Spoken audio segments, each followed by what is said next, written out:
श्री राम। राम सीताराम। राम रामेति रामेति रमे रामे मनोरमे सहस्त्र नाम तत्तुल्यं राम नाम वरानने।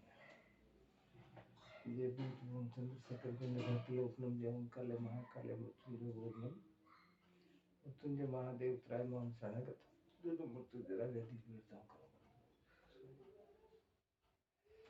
श्री राम। पिछली बार हम लोगों ने स्वर का ब्रह्मांड से क्या ताल्लुक है, स्वर का यानी राज्यों का ब्रह्मांड से क्या ताल्लुक है, इस शरीर से क्या ताल्लुक है और ये प्रकृति से क्या संबंध है, इसका सारी चीजों हमने देखी पढ़ी। सवाल ये है कि प्रकृति हमेशा अपना तालमेल बिठा कर रखती है।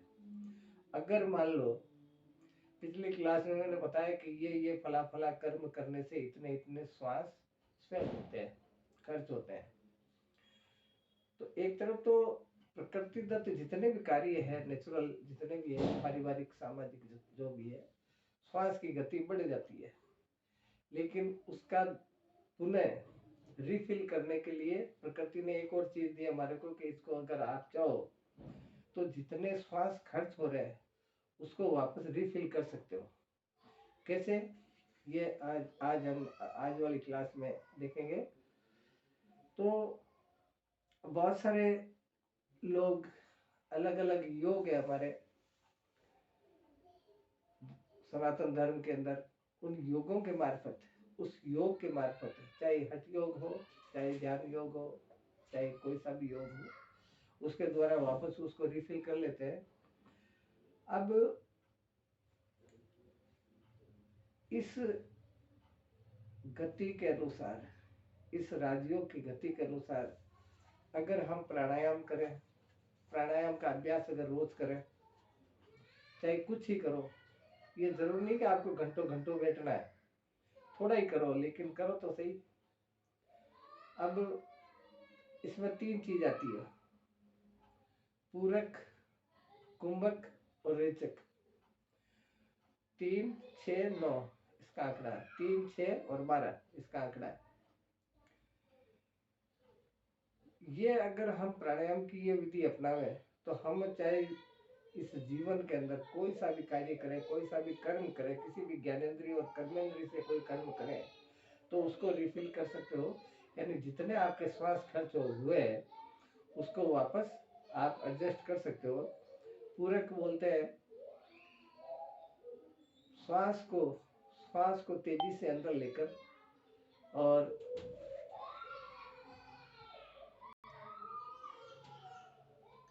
उस श्वास को अंदर लो, थोड़ा रोको, जितना रोक सकते हो उतना रोको। कुंभक कहते हैं, कुंभ माने मटका, यानी मटके की तरह अंदर रखो उसको। जितनी देर श्वास ले रहे हो उससे डबल रखो उसको अंदर, और जितनी देर श्वास ले रहे हम उससे 3 गुना वापस छोड़ो उसको। इससे क्या होगा कि जब जैसे पूरक कर रहे हैं, हमें 1 मिनट पूरक कर लिया मैंने, तो 2 मिनट अंदर रखो उसको। 2 मिनट अगर मान लीजिए नहीं रख सकते हो शुरू में तो थोड़ा कम हो सकता है, लेकिन जब छोड़ोगे श्वास तो अतिरिक्त श्वास छोड़ना है, क्योंकि बहुत सारी जो गंदी वायु हमारे भीतर जमा है। भाई 1 मिनट श्वास लेंगे तो 1 मिनट ही छूटेगा वो, लेकिन उससे भी एडिशनल छोड़ेंगे, अतिरिक्त छोड़ेंगे तो जो हमारे बदन के अंदर, जो हमारे शरीर के अंदर जो अतिरिक्त गैसें बनी हुई है, बहुत सारी, बहुत प्रकार की गैसें हैं, तो क्योंकि पवन 84 है तो वो अपने कोनों में से निकाल निकाल के गंदी वायु को बाहर निकाल देगी। तो पूरक, कुंभक और रेचक। पूरक कहते हैं, वापस सुनो, कि अपने वेग से पहले 2-3 श्वास लंबे लो, ऐसे लंबे लंबे ले लो। श्वास लेने की प्रक्रिया हमेशा आपको पद्मासन या सिद्धासन में करनी है, और रीढ़ की हड्डी सीधी रहनी चाहिए, क्योंकि रीढ़ की हड्डी अगर सीधी नहीं रहेगी तो आप जो वायु ले रहे हो, प्राण वायु, वो पूरे फेफड़ों में नहीं जा पाएगी। इसलिए सीधे बैठ के पद्मासन या सिद्धासन में बैठ कर और पूरक कीजिए, 1 मिनट 1.5 मिनट जितना भी आप कर सकते हो। फिर कुंभक कीजिए। कोशिश करो कि जितनी देर घड़ी लेके बैठ जाओ आप, जितनी देर हमने श्वास लिया है उससे ज्यादा रोकना है। आप डबल या ट्रिपल का ये अनुपात अभी छोड़ दो, इतना सोच लो कि जितनी देर हमने श्वास लिया निश्चित तौर पर उससे ज्यादा हमारे को रोकना है। और घड़ी में ये भी देखना है कि जब हम श्वास छोड़ेंगे तो जितनी देर हमने श्वास लिया लगभग उससे डबल छोड़ दी, यानी आपके पेट की जो अतिरिक्त गैसें हैं, खराब गैसें वो बाहर निकल जाएगी। एक फायदा तो ये होगा कि आपका शरीर स्वस्थ रहेगा, आपके शरीर में जो अननेसेसरी जो गैसें भरी हुई है वो बाहर निकल जाएगी, गंदी जो बीमारी की रोगाणु है, कीटाणु युक्त जो गैस है, रोगाणु युक्त जो गैस है। और तीसरा, आपकी जो जैसे सांस लेने में, भोजन करने में, दौड़ने में, शयन में, सहवास में, ये जो श्वास की गति ज़्यादा खत्म हुई है उसको वापस रिफिल कर देगा। क्योंकि ये तो आप जानते ही हो कि 1 मिनट के अंदर 15 से लेकर 18 श्वास मानव निकालता है। और 1 मिनट भी आपने ऐसे करके ऐसे रोक लिया तो आपके जीवन के 18 श्वास बच गए, वो आगे जुड़ जाएंगे, आपके जीवन के आगे जुड़ जाएंगे। तो अगर मान लो हम एक दिन में अगर 5 मिनट भी कर ले, मैं एक मिनट टुकड़े टुकड़े में अगर 5 मिनट भी कर ले तो लगभग हमारी 100 श्वास, लगभग 95-97 श्वास यानी 100 श्वास के लगभग पीछे जुड़ जाएगी। तो ये नियम एक तो हमारे को रोज करना, इससे हमारा शरीर स्वस्थ रहेगा, हलन चलन की क्रिया बढ़िया रहेगी, ज्ञानेंद्रिय कर्मेंद्रिय की जो एक्टिविटीज है बढ़िया रहेगी, शरीर के अंदर जो गैसें हैं, अननेसेसरी जो गैसें हैं वो बाहर निकलेगी। और दूसरा, वो जो श्वास हमारे खर्च हुए दौड़ने में, भागने में, शयन में इत्यादि, वो वापस रिफिल हो जाएंगे। तो ये जब क्रिया करो, पूरक, कुंभक और रेचक, कभी भी अपने गुरु को बताए बिना, अपने सतगुरु की शरण में गए बिना, अपने सतगुरु की अनुमति के बिना ये नहीं करना चाहिए। क्योंकि एक चीज आप समझ लीजिए, जब आदमी की मृत्यु होती है ना तो वो प्रश्वास में होती है, श्वास में कभी नहीं होती है। लेकिन प्रश्न ये हो जाता है कि भाई हमारे श्वास तो अंदर है, फिर डर किस बात का। श्वास अंदर है मान लिया, लेकिन अंदर अनंत प्रकार की नाड़ियां हैं, अनंत प्रकार के कोष है, अनंत प्रकार की निधियां हैं। मान लो कहीं श्वास में अटक गया तो क्या करोगे। और हम किसी योग्य व्यक्ति के, जिसको हम सतगुरु कहते हैं, उनको हाथ पकड़ा के अगर करेंगे तो वो उसकी ड्यूटी है, वो बाहर कैसे निकालेगा हमारे को। तो बिना अपनी स्वेच्छा से कभी नहीं करें, कोई भी योग की कोई भी क्रिया अपने मन से नहीं करें। अब हम लोग कई बार, आप लोग तो प्रश्न पूछते नहीं हो, मैं बता देता हूँ आपको कि बहुत बार ये प्रश्न आ जाता है, जैसे कोई सक्षम साधक होता तो वो पूछ लेता है कि पूरक, कुंभक और रेचक किस स्वर में करना चाहिए। पूरक, कुंभक और रेचक किस स्वर में करना चाहिए। तो ये ध्यान रखिए, चंद्र स्वर हमारे 3 स्वर है। चंद्र स्वर में पूरक, कुंभक और रेचक अगर किया आपने तो क्या फल होगा, और सूर्य स्वर में अगर पूरक, कुंभक, रेचक किया तो क्या फल होगा, और अगर सुषुम्ना में पूरक, कुंभक, रेचक किया तो क्या फल होगा। अगर मान लीजिए ईड़ा नाड़ी में ये तीनों क्रिया करी हमने, योग की जो ये त्रिक्रिया, तीनों क्रिया करी, तो हमारे को, हम लोगों को जो हमारे पेट के अंदर अननेसेसरी जो गर्मी है, अतिरिक्त जो गर्मी है, वो शांत होने में सहायता करेगी। और इसी प्रकार से सूर्य स्वर में अगर पूरक, कुंभक, रेचक किया तो क्षमा करें, हमारे शरीर के अंदर अगर ईड़ा नाड़ी में पूरक, कुंभक, रेचक किया तो हमारे शरीर के अंदर जितनी भी शीतलता है वो खत्म हो जाएगी धीरे धीरे। और उसके विपरीत अगर पिंगला नाड़ी में किया तो हमारे शरीर में जो अतिरिक्त गर्मी है वो उसका निस्तारण हो जाएगा। लेकिन तीसरी होती है सुषुम्ना स्वर। सुषुम्ना स्वर के अंदर अगर ये किया आपने पूरा कुंभक रेचक, तो ये मान के चलिए कि आपको उस जो चैतन्य है उसकी रोशनी जरूर दिखेगी आपको। हाँ बोलो। हाँ हाँ बोलो। आवाज जा रही है, एक बार वापस सूर्य नाड़ी और सुषुम्ना पाठ से समझाओ। हाँ तो जगह बार आप रेचक कुंभक तीनों बताए सर। हाँ एक बार सूर्य और सुषुम्ना पाठ बताओ, टाबरा को शोर बहुत ज्यादा आ रही है। हाँ, बारे बदमाशी कर दिया। देखो, अगर सुषुम्ना स्वर के अंदर अगर पूरक कुंभक रेचक किया, ईड़ा नाड़ी में अगर किया आपने ये तीनों क्रिया, तो आपके शरीर के अंदर जो अतिरिक्त गर्मी है, अतिरिक्त जो शीतलता है वो निकलेगी, और सूर्य नाड़ी में अतिरिक्त जो गर्मी है वो निकलेगी। और सुषुम्ना स्वर में अगर आपने ये तीनों काम किए, तो जो हमारे भीतर चैतन्य है, प्रकृति का परमात्मा विराजमान है चैतन्य के रूप में, उसकी अनुभूति निश्चित तौर पर हमारे को होगी। क्योंकि इसी के द्वारा, इसी सुषुम्ना के द्वारा, इसी सुषुम्ना के द्वारा हमारे को चैतन्य की अनुभूति होती है। इसलिए इस सुषुम्ना पे विशेष फोकस रहता है हमारा। तो सुषुम्ना चलाया कैसे जाए, ये देखो आप। अब क्योंकि सुषुम्ना का तो पता नहीं रहता ना आम आदमी को, तो इस नाक के जो ये दोनों छेद या खड्डे हैं इस जगह पर दोनों खड्डे हैं, ये इन खड्डों पे ये दोनों उंगलियां, ये अंगूठा और ये उंगली ये रख लो ऐसे, और इस सांस को ऐसे खींचो जैसे मैं खींच रहा हूँ।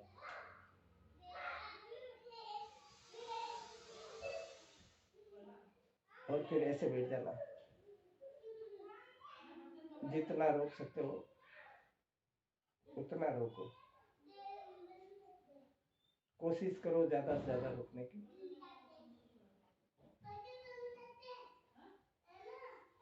उसके बाद इन्हीं दो उंगलियों को, एक हाथ को ऐसे लेना दो और वापस इधर रख के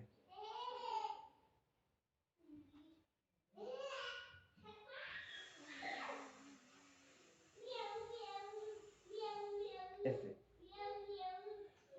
कुछ दिन में ही, आप हफ्ते 10 दिन 15 दिन करोगे तो आपको एक नई चेतना महसूस होगी अंदर भीतर, शरीर के भीतर, कि कोई तो है ऐसी चीज, कोई तो ऐसी मशीनरी है, कोई तो ऐसा एलिमेंट है जो हमारे को नजर आ रहा है। क्योंकि आंखें बंद रहनी चाहिए आपकी, ये क्रिया करते वक्त आंखें बंद रहनी चाहिए। चंद्र स्वर और सूर्य स्वर का करो तो भले ही आपकी आंखें खुली रहे, कोई फर्क नहीं, लेकिन सुषुम्ना का करो तब आपकी आंखें बंद रहनी चाहिए।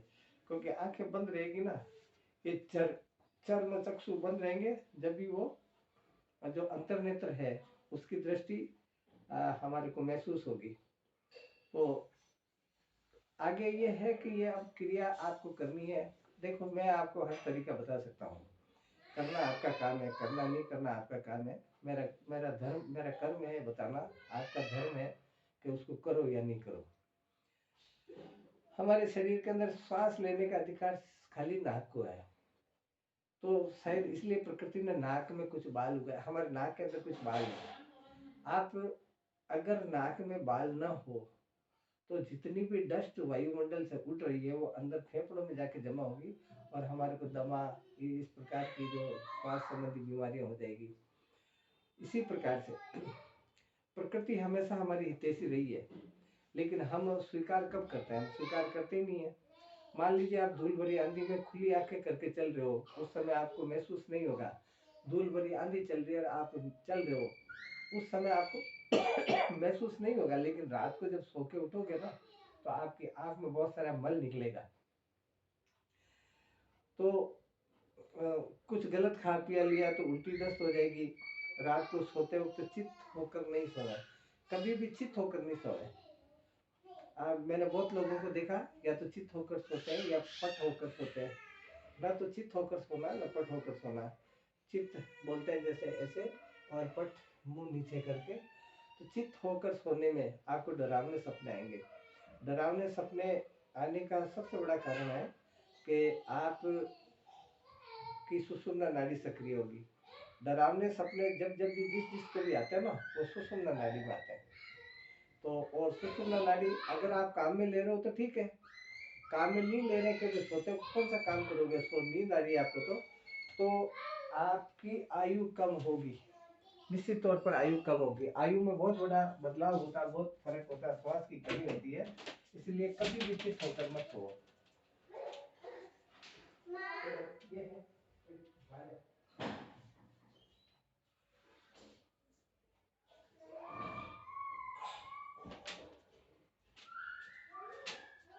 चित होकर अगर सोए और हमारे कुत्ते की तरह नींद हो मान लो, तो आप सो भी सकते हो, क्योंकि उस समय ध्यान करने का समय होता है। सुषुम्ना में सिर्फ ध्यान ही किया जाता है, और ध्यान नहीं करो और आपको गहरी नींद आ रही, रात डरावने सपने आ रहे हैं, इसका मतलब आपकी आयु कम हो रही है। सुषुम्ना में सबसे ज्यादा वेस्टेज होती है हमारी आयु, इसीलिए चित होकर कभी नहीं सोना चाहिए। एक पढ़ा लिखा आदमी जब पढ़ लेता है, हम लिख लेते हैं, अच्छी एजुकेशन हासिल कर लेता है, तो प्रकृति के नियमों को भूल जाते हैं। लेकिन जैसे ही कोई बच्चा पैदा होता है, उसको अगर बाथरूम लगा तो वो चंद्र स्वर में करेगा, और अगर उसको कोई चीज खाने की है तो वो सूर्य स्वर में खाएगा। आप जबरदस्ती उसके मुंह में ठूस भी दोगे ना तो वो नहीं खाएगा, अगर उसका चंद्र स्वर चल रहा है तो। और सूर्य चंद्र स्वर के अंदर वो पीने योग्य चीज ही पिएगा। जब वो मल त्याग करेगा तो सूर्य स्वर में करेगा। यानी बालक जब तक हमारा भोजन नहीं करता, इस पृथ्वी का भोजन नहीं करता है, जो हम अन्न उगाते हैं उसको पीस पास के रोटी वोटी बनाते हैं वो जो ना, जब तक वो नहीं खाएगा ना तब तक उसको वो अकॉर्डिंग टू नेचर, प्रकृति के अनुरूप वो कार्य करेगा, हर काम वही उसी के अनुरूप करेगा वो। लेकिन हम जो जो एजुकेशन हासिल कर लेते हैं, पढ़ाई शिक्षा हासिल कर लेते हैं, तो प्रकृति की अवहेलना करने लग जाते हैं। तो स्वर विज्ञान के माध्यम से अब आप, पिछली बार मैंने बताया कि राजयोग एक ऐसी चीज है। पहली बात तो प्रथम दृष्टिया तो ये देखो, राज माने राजा, योग माने जुड़ना, राजा की तरह रहते हो भी आप जुड़ सकते हो। तो इसमें बहुत सारी चीजें हैं, क्योंकि हमारे जो वेद है ना, वेद को एक पंचम, चार वेद है, एक पंचम वेद जिसको बोलते हैं उसका नाम है आयुर्वेद। आयुर्वेद को पंचम वेद की श्रेणी में रखा हमारे ऋषि मुनियों ने। तो इस योग में भी, राजयोग में भी आयुर्वेद का सम्मिश्रण है। अब मैं आपको बताता हूँ, आप मेरी तरफ देखिए, इसकी आप एक दवा भी बना सकते हो। अगर किसी को बुखार है या किसी को जुकाम है, यानी सर्दी का रोग है या गर्मी का रोग है, दोनों ही रोग की आप वो बना सकते हो दवा। और तीसरी दवा, मैंने पिछली क्लासों में तीसरी दवा का बताया नहीं, इसलिए आप ध्यान से सुनो। आपको दो बोतलें लेनी है, एक हरे रंग की बोतल और एक लाल रंग की बोतल। बोतल शराब वाली बोतल, बड़ी बोतल, प्लास्टिक की बोतल नहीं लेनी है, लो कांच की बोतल लेनी है। और एक तांबे का पात्र लो, एक तांबे का पात्र लो, उस तांबे के पात्र में पानी भरो, और चंद्र स्वर में, चंद्र स्वर में जब चंद्र स्वर चलेगा तो थोड़ा थोड़ा सूर्य स्वर भी चलेगा हल्का। जब सूर्य स्वर सक्रिय होता है तो हल्का हल्का चंद्र स्वर भी चलता है। इसीलिए चंद्र स्वर जब चल रहा हो ना, तो नाक को इस तरीके से देखिए, मेरे को देखो आप, मेरे को देखो, आप इधर देखो, इस नाक को ऐसे दबा लो, किशन बना इधर देखो, नाक को ऐसे दबा लो। और जैसे ये पात्र है मेरे पास, पानी भरा है इसके अंदर, तो इसको इतना दूर रखो कि आपकी श्वास उस तक चली जाए।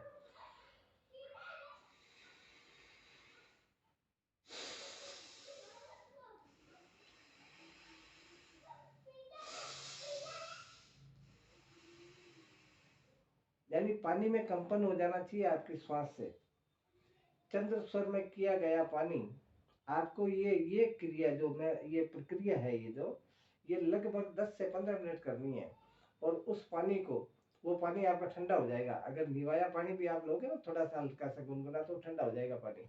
उस पानी को हरी बोतल में डाल दो। ठीक इसके विपरीत, सूर्य स्वर जब चल रहा हो तो भी इस बाएं नाक पर हाथ रखो, ताकि पूर्ण रूप से 100% सूर्य स्वर चले।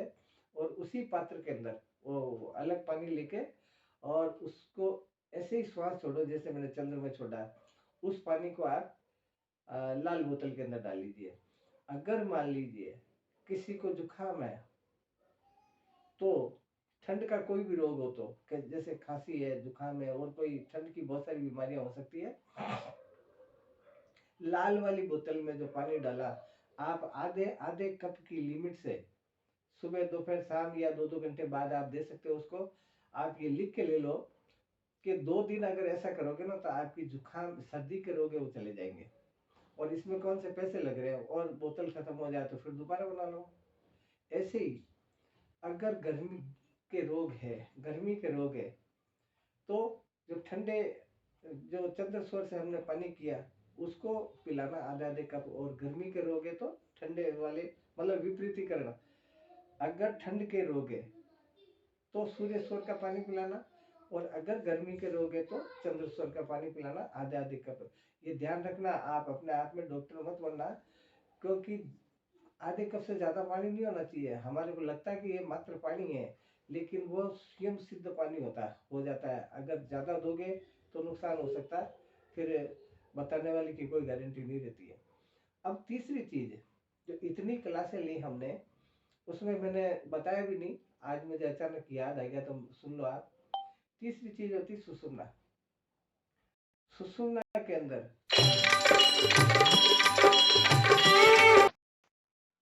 अंदर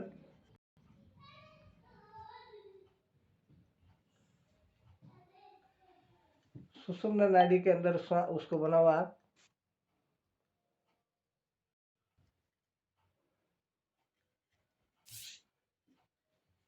उस पानी को बनाओ सुषुम्ना नाड़ी के अंदर।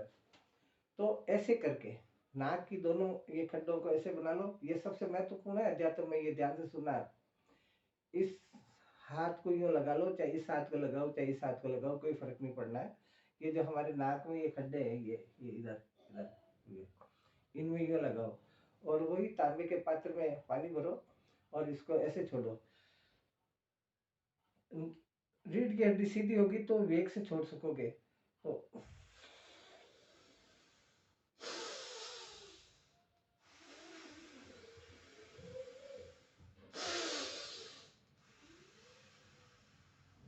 उस पानी को रंग बिरंगी बोतल के अंदर डालो।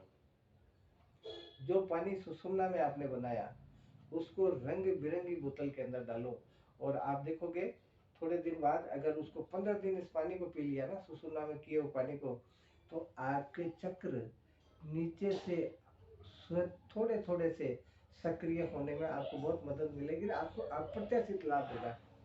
चक्रों के मामले में अप्रत्याशित लाभ होगा। एक तो होता है कि हम प्रयास करें, प्रयोग करें। एक इस पानी से, ये पानी फिर पानी नहीं रहता है, सुषुम्ना में किया हुआ पानी है। सुषुम्ना खुद शिव स्वरूपा है, शिवा है। भगवान भोलेनाथ की नाड़ी बोलते हैं इसको, शिवा, यानी शिव और पार्वती दोनों की मिली हुई।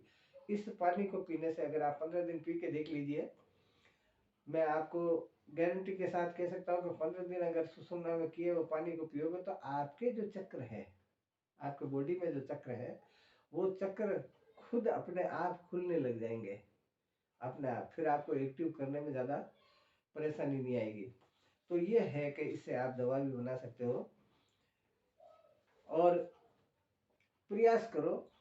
मैंने जब इसका अभ्यास किया था बहुत पहले, 40 साल पहले, तो एक सुपारी के अंदर छेद करके, सुपारी के अंदर छेद करके और उसमें डोरे डाल लेता था और इसमें गले में डाल लेता था, कि क्योंकि चरणदास जी महाराज ने लिखा कि दिन चलावे चंद्रमा रात चलावे सूर, ऐसे साधन नित करे वो उम्र पाए भरपूर।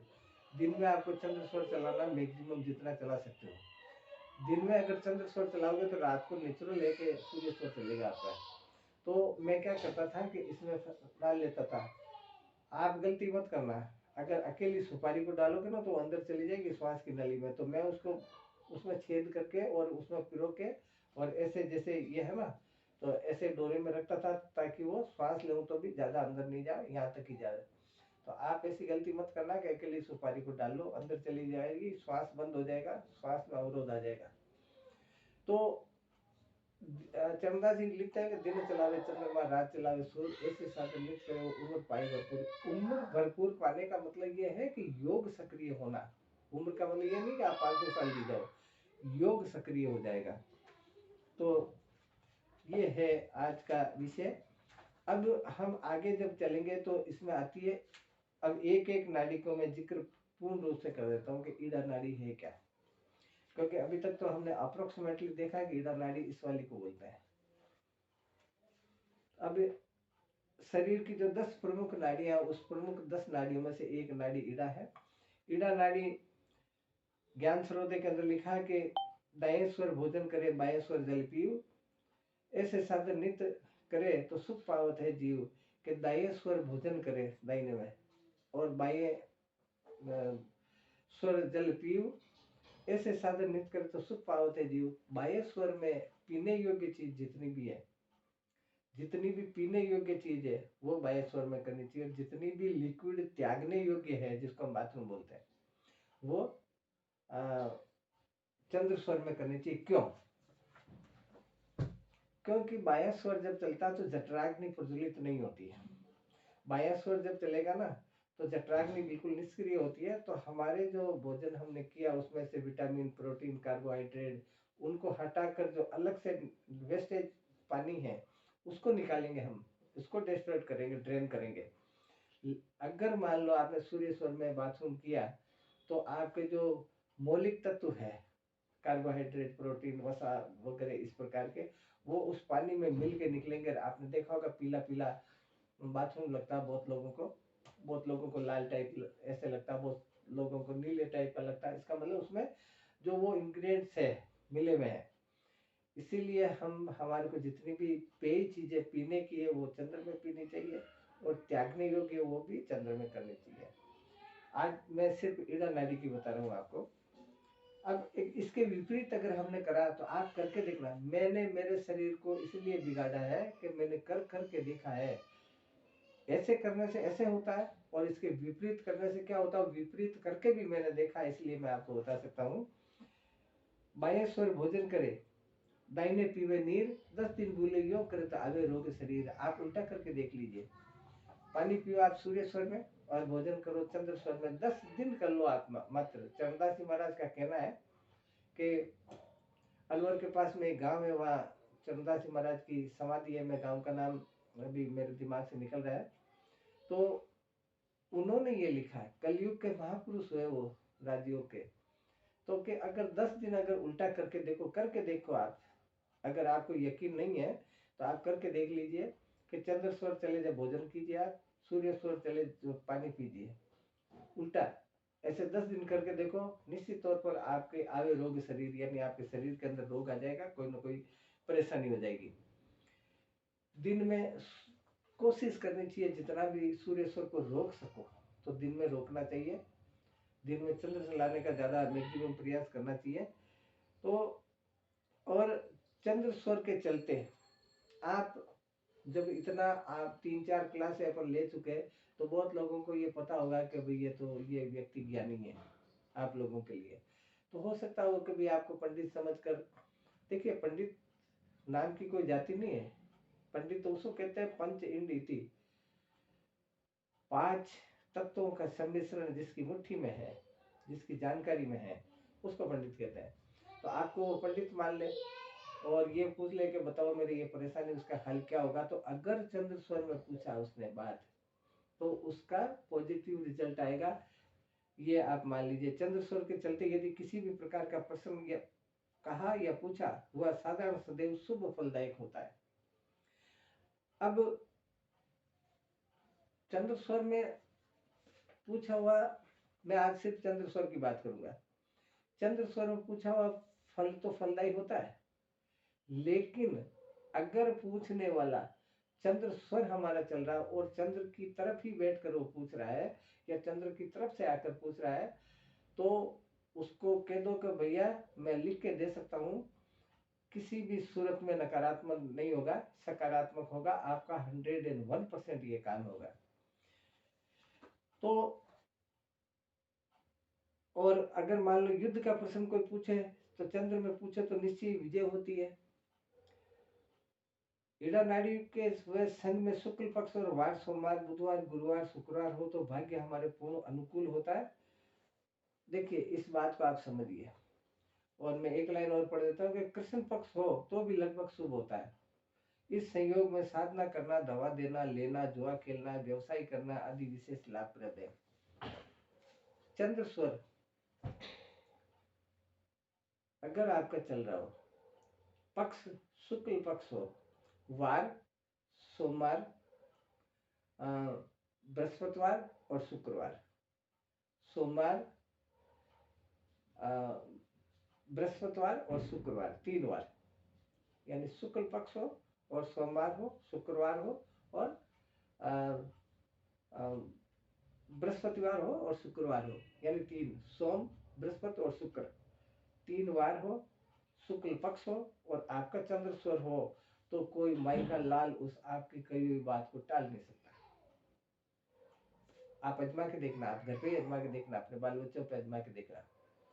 लेकिन ये ध्यान रखना कि मैंने पहले बताया था कि ये कुयोग्य को सुयोग्य कोई बात बताना, कुयोग्य को नहीं, वो गलत इस्तेमाल करेगा, उसका पाप उसको लगेगा जो बताने वाला है। हमारे जो ऋषि मुनि बात करते थे पहले, अभी भी जैसे अभी कुंभ चल रहा है, तो हमारे ऋषि मुनि क्या करते थे, किसी को वरदान दे देते, किसी को श्राप दे देते थे, किसी कार्य विशेष से। तो गांठ बांध लो ये बात, चंद्र स्वर हो, शुक्ल पक्ष हो और शुक्ल पक्ष के 3 वार हो, सोमवार, बृहस्पतिवार और शुक्रवार, और जो बंदा आपसे कुछ लेने आया है, आपसे आशीर्वाद लेने आया है या आपकी कोई कृपा लेने आया है और वो उसी की तरफ बैठा है, इसको पुनः सुनो आप, चंद्र स्वर चल रहा हो, चंद्र स्वर के वार हो, सोमवार, बृहस्पतिवार और शुक्रवार, और चंद्र की तिथि हो यानी शुक्ल पक्ष हो, और आपके लेफ्ट हैंड ही बैठा हो, लेफ्ट हैंड भी आपके नीचे बैठा हो, जैसे आप ऊपर बैठे हो वो नीचे आके बैठ गया, तो उस समय अगर आपने उसको कोई बात कह दी ना, कोई माई का लाल नहीं टाल सकता, वो घट के रहेगी। हमारे कहते हैं ना यार फलाने आदमी की, तो जैसे इसके विपरीत तो सूर्य स्वर का है, तो उसमें अगर ऐसी कोई विपरीत घटना घट जाए तो कहते हैं ना फलाना आदमी तो काली जीप का है, या सकारात्मक हो तो कहते हैं फलाना आदमी तो मेरे लिए देवता है। यानी इसमें कही हुई बात 101% सत्य होगी, तो होके रहेगी वो बात। तो इसी को हम वरदान कहते हैं, वरदान भी ऐसे देते थे। अब बहुत बार एक सज्जन ने मेरे से पूछा कि आप क्यों नहीं चाहते हो कि हम लोग इतने समय से आते हैं, ऐसा करते हैं, वैसा करते हैं, हमारी भैया वो संयोग भी तो बनना चाहिए ना, और वो तो अचानक निकलने वाली धारा है, चाह कर कोई नहीं होता। हम चाह कर अगर करें तो सबसे पहले तो अपनी बीवी का, अपने बच्चों का, अपने परिवार का, अपने समाज का करें। चाह कर कोई नहीं होता, वो तो सडनली निकल जाता है। इसीलिए हमारे सनातन धर्म में नियम है कि भाई अपने गुरुजनों के पास जाओ, किसी साधु सन्यासी के पास जाओ, योगी तपस्वी के पास जाओ, वैरागी के पास जाओ, तो बाईं तरफ बैठना चाहिए, दाहिनी तरफ कभी नहीं, क्योंकि सदा भवानी दाहिनी सन्मुख रहत गणेश, 5 देव रक्षा करे ब्रह्मा विष्णु महेश। कहते हैं ना सदा भवानी दाहिनी, भवानी शक्ति दाहिनी तरफ रहनी चाहिए, हमारे दाहिनी तरफ। यानी हम अगर किसी योग्य व्यक्ति के पास जा रहे हैं, हमारे सदगुरु के पास जा रहे हैं, गुरु के पास जा रहे हैं, किसी महात्मा के पास जा रहे हैं, तो बाईं तरफ बैठना चाहिए। हो सकता है कि उसका वो समय आ जाए और उसके मुंह से कोई निकल जाए बात, तो कोई टल नहीं सकती वो। तो ये है। अब चंद्र स्वर कब कब चलता है ये मैंने पहले बता ही दिया आपको कि भाई शुक्ल पक्ष की प्रथम 3 तिथि, फिर 3 आगे वाली छोड़ दो, फिर आगे वाली 3 तिथि, फिर आगे वाली 3 छोड़ दो, फिर आगे वाली, यानी एकम 2 3 शुक्ल पक्ष की, चौथ पंचमी छठ छोड़ दो, सप्तमी अष्टमी नवमी, फिर दसम एकादशी द्वादशी छोड़ दो, 12 13 और पूनम, ये चंद्र स्वर के। ठीक आगे कृष्ण पक्ष में पहले की 3 तिथियां छोड़ दो, वो सूर्य स्वर की है, आगे की चौथ पांचवी छठ, फिर सप्तमी अष्टमी नवमी छोड़ दो, दसवीं एकादशी द्वादशी, ये एक 3 दिन लांग लांग कर है। चंद्र स्वर की 15 होती है और सूर्य स्वर की भी 15 होती है। तो ये है इनका क्रम। लेकिन मैंने पिछली क्लास में आपको बताया कि इसके विपरीत अगर उदय हुआ तो आपका को नुकसान हो सकता है कोई। लेकिन ये बात आप ध्यान रखना, जब भी पलंग का त्याग करो, जब भी आप पलंग छोड़ो, यानी सुबह उठना, तो उठना तो आपको चंद्र स्वर में ही है। ये तो गांठ मान लो, आपको उठना तो चंद्र स्वर में ही है। अब कई जने प्रश्न ये अटक जाता है कई लोगों के, भाई एक तरफ तो आप कह रहे हो कि 3-3 दिन बदल बदल के आपका स्वर चलना चाहिए, और एक तरफ कह रहे हो कि आपका रोज ही चंद्र स्वर चलना चाहिए, उठते वक्त आपका चंद्र स्वर चलना चाहिए। ये ये जो आकलन है, अगर उठते समय आप चंद्र स्वर में उठ रहे हो तो ये 3-3 दिन का जो क्रम है ना, वो सूर्य के अकॉर्डिंग है, अकॉर्डिंग टू सन, तो वो स्वतः हो जाएगा। और अगर आप सूर्य स्वर में उठे तो निश्चित तौर पर आपका नुकसान होगा। अब ये है चंद्र स्वर। आप आंख बंद करके कभी देखो, आपका अगर चंद्र स्वर चल रहा तो अजमा अजमा के देखना चाहिए, प्रयोग करके देखना चाहिए। अब मैं कथा सुना रहा हूँ कोई पंडित की तरह, तो ऐसा मत समझो कि मैं सुना रहा हूँ और आप सुन रहे हो। चंद्र स्वर अगर चल रहा है तो आंख बंद करके देखिए, उसका वर्ण गोरा है। आप आंख बंद करके देखोगे ना तो आपको स्पष्ट दिखेगा गोर वर्ण, और सूर्य स्वर में कृष्ण वर्ण दिखता है, काला। युद्ध के समय प्रस्थान किया जाए तो विजय होती है। अगर युद्ध के समय आप प्रस्थान कर रहे हो चंद्र स्वर में तो विजय होगी, लेकिन चंद्र में हमला करने पर पराजय होगी। अगर हमला भी आपने चंद्र में करा तो आपकी निश्चित तौर पर हार होगी। युद्ध का मतलब झगड़ा भी हो सकता है ना, तू में भी हो सकती है, वो सब युद्ध की श्रेणी में आते हैं। युद्ध प्रश्न भी यदि इसी ओर से किया गया तो निश्चित ही विजय होती है। अगर युद्ध का कोई प्रश्न पूछ ले और इसी स्वर की तरफ अगर कोई पूछे तो निश्चित तौर पर सफलता मिलती है, विजय होगी। ईड़ा में यदि अशुभ तत्व भी हो तो भी कार्य प्राय सफल होता है। अगर मान लो ईड़ा नाड़ी है और आपका अग्नि तत्व चल रहा है या वायु तत्व चल रहा है तो भी लगभग सफलता मिलेगी, लगभग पॉजिटिव रहेगा। चंद्र स्वर सदैव शुभदायक है। चंद्र स्वर हमेशा शुभ फल देने वाला है, लेकिन यही चंद्र यदि 1 माह तक सक्रिय रहे तो मृत्यु निश्चित है। चंद्र देखिए, हमारे शरीर का नियम है कि भाई मिश्री खाना मीठा लगता है, अच्छी बात है, लेकिन आप अगर लगातार ही मिश्री खाओगे तो पेट में कीड़े पड़ेंगे। ऐसे ही चंद्र स्वर शुभ फलदायक है, लेकिन अगर लगातार 1 माह चला तो उस बंदे को कोई नहीं बचा सकता, उसकी मृत्यु निश्चित है। इस मृत्यु काल को तो काल भी नहीं रोक सकता, और अगर ऐसा हुआ तो उसको तो काल भी नहीं रोक सकता।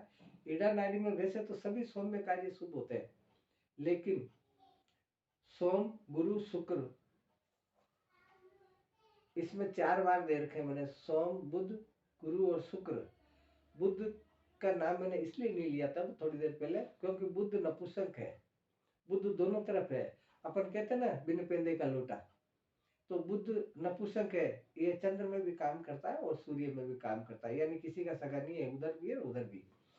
तो अगर सोमवार हो, बुधवार हो, गुरुवार हो, शुक्रवार हो को पृथ्वी तत्व और जल तत्व में किए गए कार्य विशेष लाभप्रद होते हैं। अगर मान लो चंद्र स्वर चल रहा है आपका और ये 4 बार हो और शुक्ल पक्ष की तिथि हो और चंद्र में आप काम कर रहे हो पृथ्वी तत्व और जल तत्व में, तो विशिष्ट लाभप्रद होगा। यानी बहुत बार अपन कहते हैं ना कि मुझे तो यार 100 रुपए मिलने की आशा थी लेकिन 1000 रुपए मिल गए, यानी उम्मीद से ज्यादा।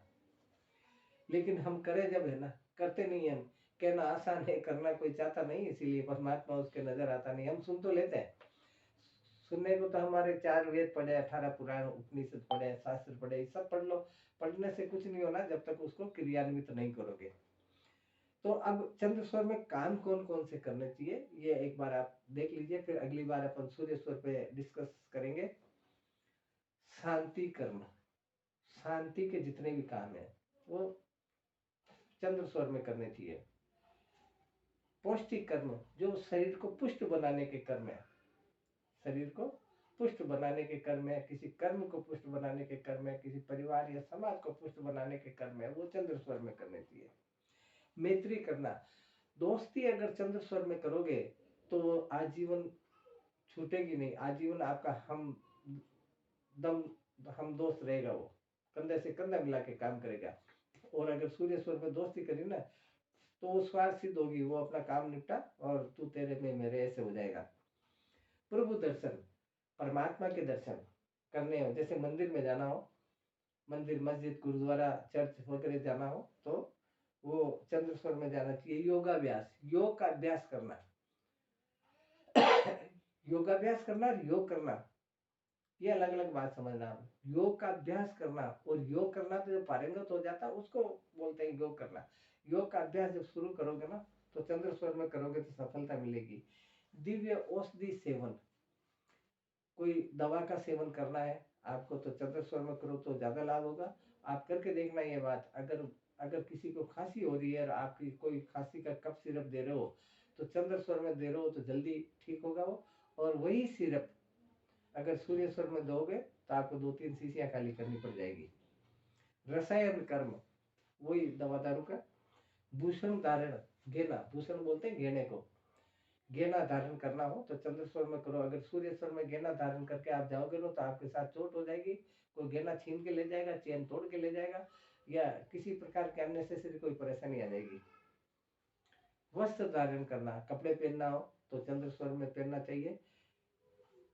शादी का कर्म, विवाह दान तीर्थ जो करे, वस्त्र भूषण घर पर धरे, इतने कार्य बाह्य कीजिए। पोथी पुस्तक सो लिख लीजिए। चंद्रदास जी महाराज ने लिखा है कि विवाह दान तीर्थ जो करे, वस्त्र भूषण घर पर धरे, इतने कार्य बाह्य कीजिए। पोथी पुस्तक सो लिख लीजिए। ये जो काम है ये चंद्र स्वर में करने के, दान देना, विवाह करना, आश्रम में प्रवेश करना। किसी आश्रम में प्रवेश करो, देखिए दो बातें, किसी के घर में प्रवेश कर रहे हो तो सूर्य स्वर में करो, लेकिन आश्रम में प्रवेश, आश्रम तो सात्विक जगह है, संतों की जगह है, उसमें प्रवेश कर रहे हो तो चंद्र स्वर में करना चाहिए। भवन का निर्माण, मकान बनाने का निर्माण की शुरुआत करनी है तो चंद्र स्वर में कीजिए, वो होकर रहेगा। जलाशय का निर्माण, तालाब का निर्माण करवाना जानवरों के लिए, बाग लगाना हो, यज्ञ करना हो तो चंद्र स्वर में करना चाहिए। सम्मेलन किसी प्रकार का करना तो चंद्र स्वर में शुरुआत करनी चाहिए। गांव बसाना, पहले राजा लोग बसाते थे, अभी तो कहाँ गांव बसाना।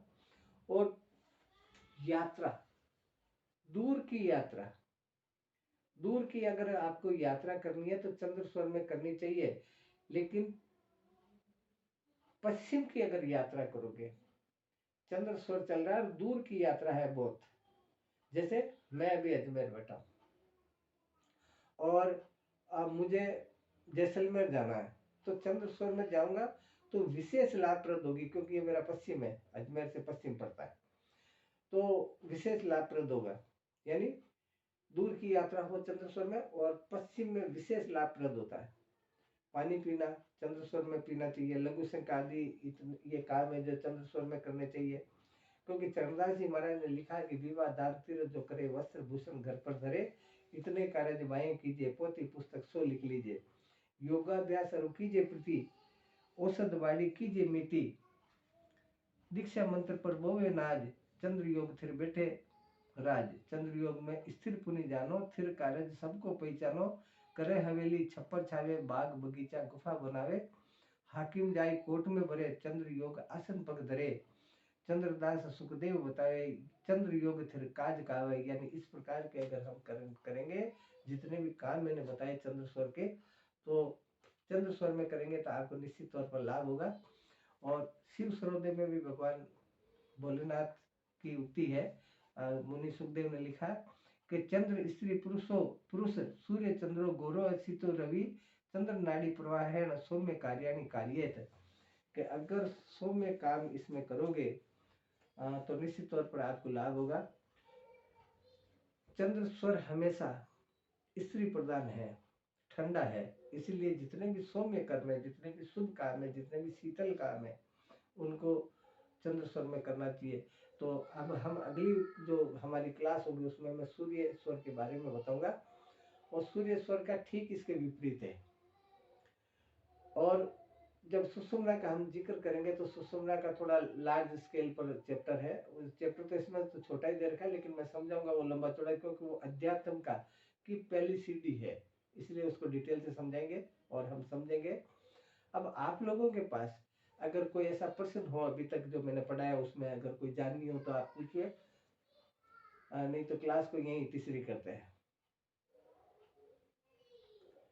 आप लोगों के पास किसी भी प्रकार का कोई प्रश्न हो तो पूछिए आप।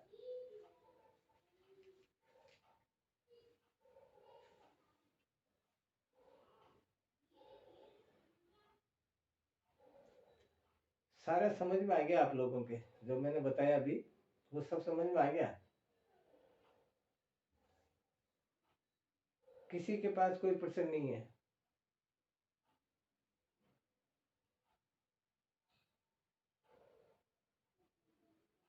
आप बोलो, कुछ तो बोल ही सकते हो ना, जो समझ में नहीं आया कुछ भी बोल दो, हर प्रकार से समझाने का प्रयास करूंगा मैं। लेकिन ये अंतिम क्लास है, इसीलिए इसको मिस मत करना। और जितना आप जान सकते हो, जितना आप पूछ सकते हो, जिस प्रकार से, जितना मर्म से मर्म, गर्भ से गर्भ आप पूछना चाहोगे, मैं बताने को तैयार हूँ, लेकिन आप लोग पूछते नहीं हो।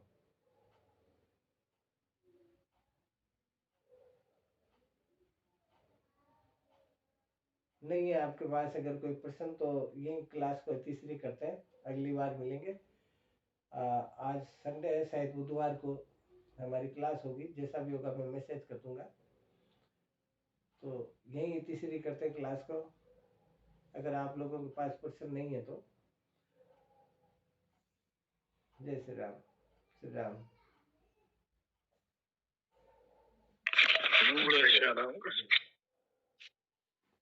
मूलाधार पे आप ध्यान करा हाँ, तो भी के हिसाब से करा। मूलाधार पे हाँ ध्यान, ओम प्रकाश जी, मूलाधार, मूलाधार पे देखो, अब मैं बता, हाँ आप ध्यान। बताया ना पहले, हाँ, आप बताया ना पहले कि आपने जो करवाया का बेस भी हिसाब से करा है, आप डायरेक्ट सीधा चल जावा। नहीं देखो, अगर सतगुरु का सानिध्य है हमारे को तो आप डायरेक्ट ही कर सकते हो। ये नए जो हम क्लास लेते हैं वो नए साधक के हिसाब से लेते हैं, तो आप डायरेक्ट भी कर सकते हो। मेडिटेशन करना, ध्यान करना, चाहे आप मूलाधार पे करो, चाहे स्वादिष्ठान पे करो, चाहे डायरेक्ट आप ऊपर करो। अगर गुरु कृपा है तो कोई दिक्कत ही नहीं है, कोई रोड़ा अटकने वाली बात ही नहीं है। आप कैसे भी करो, मेडिटेशन का अभ्यास तो हमेशा करना चाहिए, क्योंकि मेडिटेशन से बहुत सारे फायदे हैं। मेडिटेशन का चैप्टर आएगा जब मैं बताऊंगा। और मेडिटेशन तो अद्भुत एक विषय है। तो बीटीएम का ही फिर ध्यान नहीं रहे फिर, है बीटीएम में फिर कोई ध्यान नहीं रहे, आप करा दिया जीटीएम फिर ध्यान नहीं रहे, फिर आप हो जाए एकदम। मेडिटेशन में अचेत अवस्था हो जा, मतलब एक तरह से मन एक स्थिर हो जा, मतलब भटके नहीं मन। तो मेडिटेशन तो करते रहना चाहे। तो अगली क्लास में मिलेंगे, जब तक ये प्रयास करो, दवा जरूर बनाना आप, जो ईड़ा नाड़ी की, पिंगला नाड़ी की और सुषुम्ना नाड़ी की, आपके हित के लिए कह रहा हूँ। बाकी करो नहीं करो आपकी मर्जी है। ठीक है, तो जय श्री राम। प्रणाम गुरुदेव। जय श्री राम। गुरुदेव करवाओ तो अब कोई हाँ, एकांत में एक जगह करवाओ, सबने बेटा बुला एकदम 10-15 दिन के लिए बुलाओ, फिर बेटे करवाओ जब हुआ। मैं तो क्यों, पूरा कमरो खाली पड़ो, कोई लोग आवे तो आवे नहीं कोई भाई आप बता तो मैं तो आ जाऊँ, और कहीं है। हाँ, आ जाओ, आप प्रयागराज चले आओ, अभी के बाद में अठे आ जाओ, जो अठे 2-4-5 जना आ जाओ तो मैं कराऊं, प्रैक्टिकल कराऊं। हाँ फिर तो कहीं आपके सन्निधान में हो तो बहुत बढ़िया रहे। हाँ, नहीं ठीक बात है। कहीं आप यात्रा क्योंकि कराओ। बयान तो कर नहीं सका कोई, हाँ, आप तो बेटे आपके यात्रा कराओ, अभी के बाद में अठे अठे आ जाए, जो अठे कह रहा। और प्रणाम गुरुदेव। बयान शायद आप बेटा प्रयागराज चाला ना, तो वापस लौटते वक्त शायद अलवर उमरेण का है 2-3 दिन का। अगर वहां रुकेंगे तो ये महेंद्र बाबू है, जुगल, ये लोग सीख लेंगे, वहां रुकेंगे 2-3 दिन तो वहां भी करेंगे कोशिश आपको सिखाने की। ठीक है, तो अगली आप बार चालो जो कोई करवाओ तो भी करे तो है नहीं, कोई दूसरा साथ चाले जो नहीं हो ना, एक तो आप हो, एक महेंद्र बाबू बहुत इंटरेस्ट ले रही में। और नहीं जाना पा चालो जाओ गोटे कटी ने यात्रा करवा, हाँ, तो आप रुका भी टाइम में आप कोई करे तो ही नहीं, कोई चर्चा भी नहीं चलावे ना करे। देखो, एक एक चीज याद दिला जो मन, आप प्रयाग चाला तो गंगा तट पर, त्रिवेणी पर मन याद दिला जो कि गुरुदेव कुछ बताओ, देखो मैं वो ऐसी अद्भुत जगह है, वहां आपको करके बताऊंगा, आपसे करवा के बताऊंगा। राम गुरुदेव। हाँ, ठीक, जय श्री राम। आपको आशीर्वाद चाहे। जय श्री राम। प्रणाम गुरुदेव। जय श्री राम। जय